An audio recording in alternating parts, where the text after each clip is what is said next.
happy almost Halloween. I got some new stuff, and I'm gonna grab something that reminds me of you. Alright, you ready?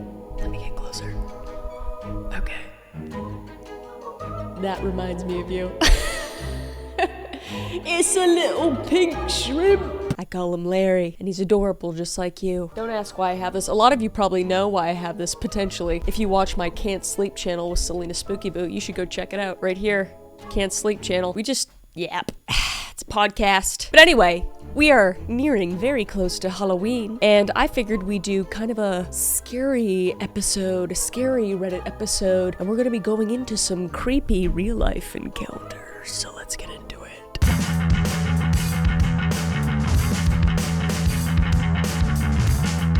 Something bad happened while I was camping. I'm just not sure what. All right. I'm not sure if I'm in the right place, but I've held the story in for the last 6 years because it sounds crazy and I got told not to talk about it. Why? Okay. I went camping 6 years ago with a now ex-boyfriend of mine. The campsite we picked was beautiful. We were able to drive in through some rough trails. The spot we picked was next to some hiking trails that weren't very far from some natural hot springs and a huge waterfall. We were in the middle of nowhere. Absolutely no one was around. We set up camp next to the car, went hiking, soaked in the hot springs, came back and had dinner. It was all very normal until we woke up the next day. I need to give some context as to how we slept that night so you can understand my confusion. We love context. Before we went to sleep, I put our food cooler and a stereo that we brought in the car and locked it. I put the keys in the front pocket of my backpack and put the backpack next to my sleeping bag on the far side of the tent, away from the door of the tent. My boyfriend at the time slept nearest to the door of the tent with a gun next to him. We woke up the next morning and I felt fine. I had slept hard, and from inside the tent, everything seemed normal. When we got out, our campsite was absolute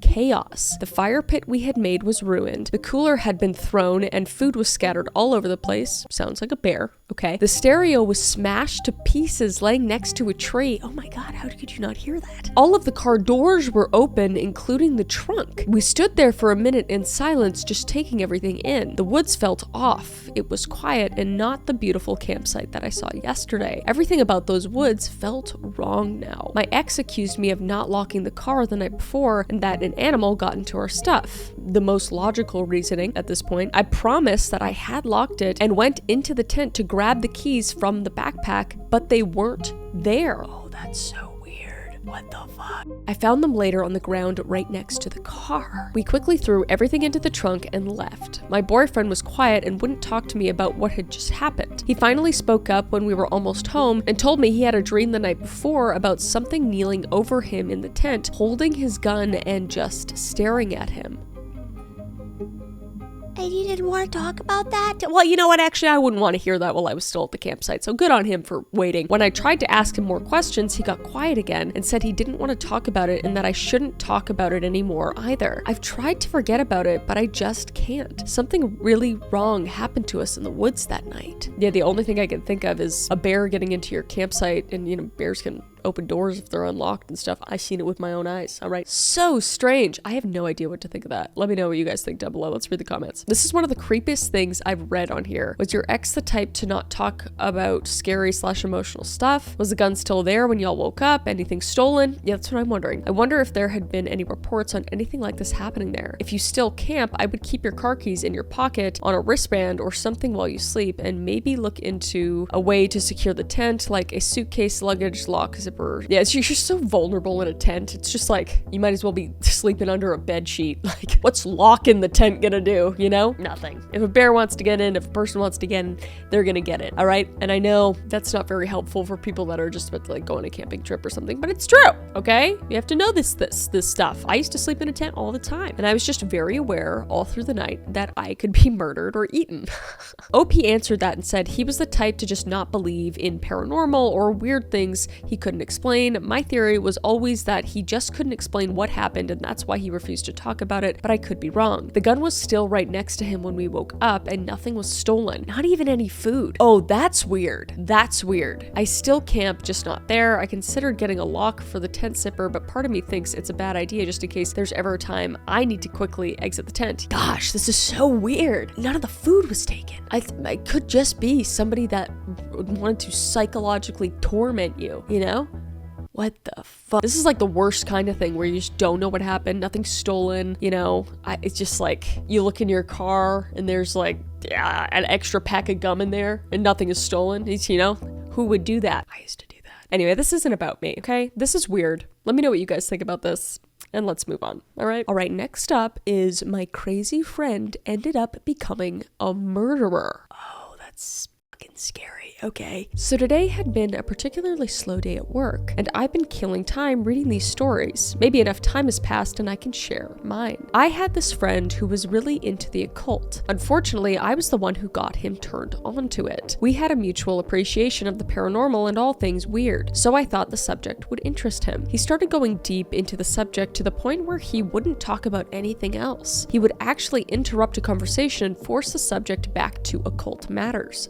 It's weird. Rude, but sometimes people go through phases where their interest is all they want to talk about. It was a mostly forgivable offense. I think I should mention that this particular friend didn't have a very large friend circle. His depression and introverted nature kept him inside a lot. He didn't have the best luck in relationships with women either, so his world was kind of small, and I did enjoy hanging out with him, so I did my best to be a good friend. I didn't want to just brush him off because he was acting a little weirder than normal. We like to see it. Honestly, for the longest time, he was a totally normal guy. We'd chat and play games together on the PlayStation. Sometimes we'd go see movies with my boyfriend accompanying us. We all hung out at the park. We went swimming. Overall, we had a good time hanging out. Things started to go downhill when he started to smoke DMT. Oh no. From what I've heard, DMT is like just an absolute trip balls kind of drug. Let me know if anybody has done it down below. Hopefully not, but if you have, let me know what you've experienced. But I've heard just like living another life type thing, but you're only high for like a very short amount of time or something. Personally, I think psychedelics are amazing tools that can offer insight into your life, but they should be treated with respect. My friend got to the point where he was making it himself. Apparently a pretty easy thing to do after a meager amount of research. And he was smoking it daily, multiple times a day. Oh wow, that doesn't sound good. That doesn't sound good. For those of you who aren't familiar with the substance, when you smoke it, you get transported to a different world. Yeah, this is what I'm talking about. Not that I would know. An entirely new plane of existence. Your body and yourself don't exist anymore. You're just exploring this alternate reality dreamscape. My personal experience with it led me to seeing a dragon once in this kaleidoscope of a cornucopia. People see all kinds of different things there. I want to see a dragon. I'm good. I don't need to do DMT. There's one behind me. Imagine what that does to a person when they're smoking it 30 times a day. Okay, yeah, that's what I was talking about. Like, it's supposed to be really short, like high, but he's just living on a different plane of existence for like all of the day. Oh no, poor guy, and he's depressed. This is bad. He started telling me things like he was the reincarnated Osiris. He said he was seeing Egyptian hieroglyphs all over the place in waking life. Apparently, he had an hour-long conversation with entities in his bedroom even when he wasn't smoking DMT. I wonder if there's like other mental stuff going on besides just DMT. Of course, I was very alarmed to hear all of this, and I told him he needed to take a serious break. No drugs at all for a few months so he could find solid footing in reality again. It's good advice. At this point, I was still hanging out with him because he obviously needed some help, and like I said before, he didn't have a lot of friends that could give him that. He was also the black sheep of the family, so I knew he wasn't getting any kind of support from them. He was really close to his sister, and I did reach out to her on Facebook to express my concerns. I pushed her to talk him into getting some psychiatric help because he was slipping past the point of no return. I'm not really sure if she took my messages seriously since we didn't really know each other. Plus, she is at least 6 years younger than us and possibly didn't grasp how serious the situation was becoming. In any case, I'll jump forward now to the part where things start to get really creepy. My boyfriend had made arrangements to hang out with our friend at the park. I didn't really want to go because I felt like I needed a break from him and his nonsensical ranting. I just couldn't deal with it on this particular day. My boyfriend said he wasn't all that bad, and we went anyway. We get to the park and he is his usual self, ranting about Egypt and made-up gods that only knew the truth about, etc. He also had this large hunting knife that he kept fiddling with the whole time we were on the walk.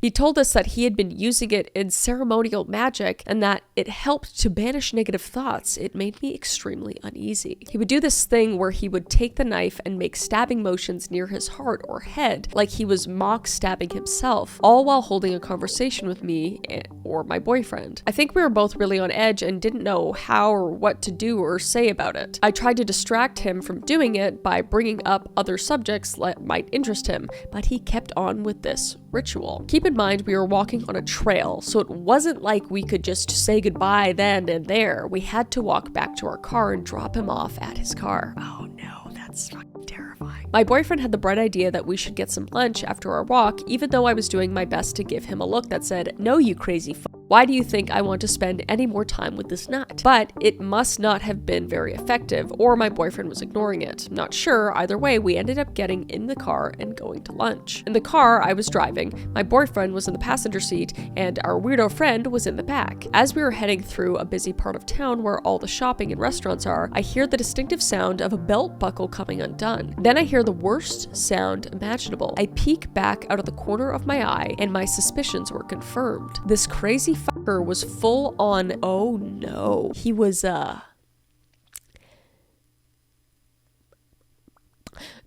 doing what men do usually should be in the comfort of their own home and privacy, in our back seat. Oh my God. I mean, pants all the way down, bare ass on the seat. Oh, the way she describes it is, doing that so hard, I can't say that. I'm just not going to say that. We could just blank that out. Instantly, I felt sick to my stomach, and all the nervous energy I had throughout the day popped into my head. I was trying not to shake and trying to ignore it and drive through heavy traffic. I kind of had a freeze response, I guess. The whole time I kept thinking about that huge-ass knife he had in his pocket, and obviously he was completely off his rocker now. I was afraid to say anything or confront him because I didn't know how he was going to react. This part is nuts. My boyfriend didn't fucking seem to notice, and the whole time he kept rambling on about God knows what. I couldn't listen because my thoughts were 100% focused on driving and trying to act like I didn't know what was going on in the back seat. Close quarters with a guy with a knife who's just off his rocker. Bad juju, so I think this is good. We get to the restaurant and my boyfriend runs inside to grab food. I'm left alone in the car. Oh, you should have gone outside too. I'm left alone in the car with our friend, and I try to act like I'm browsing on my phone when really I'm watching and listening as hard as I can. We don't talk. My boyfriend gets back and I complain that I'm tired. It's been a long day. Let's drop him off, etc. So I drive us back to our friend's car and he doesn't get out of our vehicle. He just sits there. I have to get a little bit rude and ask him to please get out and go home. He gets out of the car and walks over to his passenger side. I start getting really scared and I suspected the worst. He pulled a gun out of some kind of bag he had on the seat and he just walks over to our car with it. Oh my gosh. I don't know why the fuck I did this, but I was so pissed I just got out of my car and walked right up to him. I was maybe 3 feet away and could see it was a loaded 9mm. Get back in your car, get out of there. I kept asking him over and over, what are you doing? Because apparently that's all my brain could think to do. I told him to get in his car and go home. He never said anything during this whole time, just kind of cried and had this wild look in his eye. And for whatever reason, he got back into his car and drove off. Oh my God, I'm stressed the fuck out right now. I told my boyfriend obviously we were never hanging out with him again and that I didn't even want to talk to him anymore. No contact, nada. A few months pass and he occasionally messages me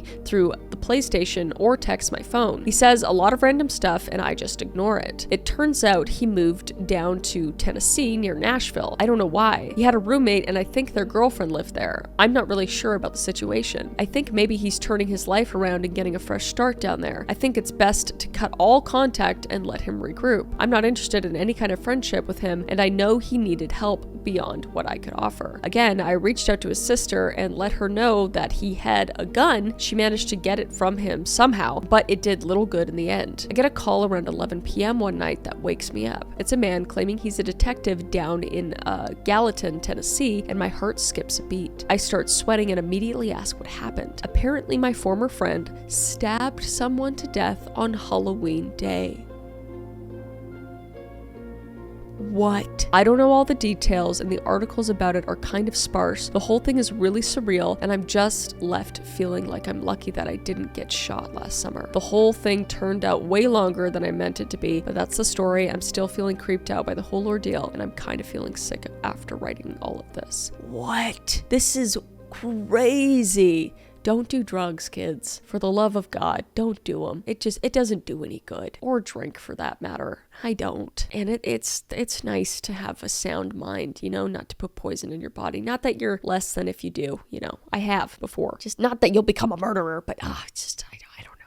Limit it, everything in moderation. Oh my gosh, somebody has a link. Is that him? Oh, this is the guy. Halloween stabbing leaves one dead. A Gallatin man has been charged with first-degree murder after police say he fatally stabbed his roommate with a kitchen knife on Halloween. Oh, this is real. The stabbing occurred during an altercation at a residence in the 1100 block of Peninsula Drive near Lock 4 Road on the morning of October 31st, according to Gallatin police. In 2019, when officers arrived, they found the victim unconscious and significantly bleeding from 2 puncture wounds from a knife. Oh my goodness. According to police, the roommate said he found blood downstairs after hearing someone run up the stairs to the second floor of the residence that morning. When he went to investigate, the roommate found Bert backed up against a wall while Bocher, the killer, was yelling, "Quit playing games with me." After noticing that Bert had been stabbed, the roommate removed the knife from the room and went downstairs to call 911. Whew, that's wild. I knew the title said murder. I don't know why I didn't expect I know some Reddit things can be fake, but this is shit's dark out there. Really bad stuff happens. That's scary. Okay, I guess we'll read one more. All right. I can't shake the feeling something bad could have happened to me with our customer that was a favorite in our store. Dude, I have so many horror stories of repeat customers in the jobs that I've had, ending up being stalkers of mine, and all middle-aged men. I, female 31, was alone at work the other night when a customer, male, came walking in through our back door. I thought it was strange, but let it go and helped him with his purchase, and we chit-chatted. He's a regular customer I get along with. He goes to leave and asked me if I wanted him to make sure the door he came through was actually closed this time, and I said yes please. So he leaves and I hear the door open and close loudly 2 times, as if he was ensuring me he was slamming it closed. Oh, did he leave and come back in? Oh, I'm scared. I called my boyfriend and put him on speaker to let him know I was going to be later than usual due to the last minute customer. We are talking when all of a sudden the same customer I thought had left comes around the corner from our back room to ask me a follow-up question about something really trivial. I thought he had left. I'm getting flashbacks to a job where this happened to me, literally. Okay. I have no idea what he was doing back there between the 2 door slams I heard and me talking on the phone, but he must have been just standing back there for whatever reason. Oh, after that, I could not shake the feeling that something bad could have happened to me. 80% of my brain is telling me I'm overreacting, that man wouldn't do nothing to me. Then the other 20% just can't stop wondering what the fuck all of that was about, and I'm creeped out. Oh, I'm so glad nothing happened to you. But I think you calling your boyfriend maybe prevented something, maybe kept something from happening. So thank goodness you did that. How incredibly just horrifying and creepy. Oh, I'm so sorry. I'm so sorry that happened to you. I've been in similar situations where a customer stayed later than they're supposed to, or they came in a last minute. I used to work at a tanning studio, so they would be in the beds. And if they came in last minute, I would still let them tan in the beds. And it was usually around 10 to 20 minutes. So this guy came in for 10 minutes extra when we were closed. Basically, I'm just a fucking 17-year-old girl. I'm just okay, I'll just be nice. Major people pleaser, by the way. And he was in the bed and I was closing up, cleaning, doing all this stuff. And then I hear some weird noises, and turns out, after leaving and staying way too long, asking me way too many questions about why I wasn't at my last shift. And I said, oh, I was at the doctor. And he's like, are you pregnant? And I couldn't think. I was like, what? It was so creepy. Anyway, he had done what this guy did in the back seat in the tanning bed. Needless to say, he wasn't allowed to come back. There is an update for this though. So, she says, update. I did tell my boss the next day about it. She had me go pick up a doorbell from the nearest Lowe's so our delivery drivers can ring it for deliveries because our back door is staying locked from now on, as it should. My boss wanted to say something to him the next time he comes in, but I told her for us to just let it go. We had prevented it from happening again. My ASM wants to tell him about himself and how he needs to be more self-aware and a lot less comfortable around there. Thank you for everyone validating that small voice in me. That was absolutely not okay with what happened. The part I can't get past is the pretending to slam the door closed and what may have happened had I just walked back there all willy-nilly. That's all I can think about. Oh, I'm so glad you called your boyfriend and you were, oh gosh, I'm so glad you're okay. Top comment says, better safe than sorry. Could have been nothing, but Gavin de Becker would say you noticed that something was out of place. Several things. The uncharacteristic entry at the back door, the dumb question, 2 slams. You knew this was weird, and that's at least partly why you probably felt moved to make the call and put it on speaker. Yeah, you just had that intuition, and just, girls and guys, whatever, everyone just follow your intuition. And rather somebody, a stranger, not like you than please them and put yourself in a weird situation, coming from someone who's put herself in some weird situations based off of people pleasing, especially when they're older. Don't recommend it. Stand your ground, Yeah, I'm glad you're all right. Ooh, dang. Those were creepy. My lord. I'm sorry. Are you watching this at night? I'm really sorry. I feel bad now. Hopefully you're not watching this at night. And if you are, everything's fine. Maybe put on one of my other more lighter videos. Maybe. I don't know. But I hope you all have a very safe and wonderful Halloween, okay? Let me know what you're going to dress up as down in the comments, okay? Let's make it a little lighter down there, but also talk about these stories. Let us know if you have had any creepy stories as well. I'm going to be reading through those comments, but until next time, I will see your beautiful face, all right?